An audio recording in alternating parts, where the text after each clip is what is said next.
আরব জাতির অবস্থান এবং ইতিহাসবিদগণ আরব সম্প্রদায়সমূহকে জন্মসূত্রের ভিত্তিতে তিনটি শ্রেণীতে ভাগ করেছেন, যেমন আরবে বায়েদা, আরবে আরেবা, আরবে মুস্তারেবা।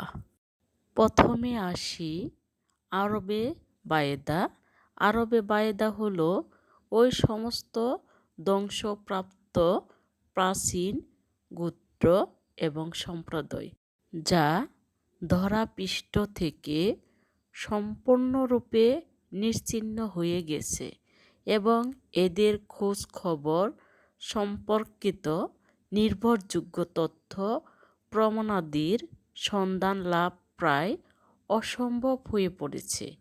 এই সম্প্রদায়গুলো হচ্ছে যে জাতিগুলো ধ্বংস হয়ে গেছে, এখন আর সেই জাতির সন্ধান পাওয়া খুবই কষ্টকর, যেমন জাতি আদ, সামুদ, তাসম, জাদিস, আমালিক, উমাইম, জুরহুম, হাজর, ওয়াজাবার, আবিল, জাসিম, হাজারামাউত প্রভৃতি জাতি।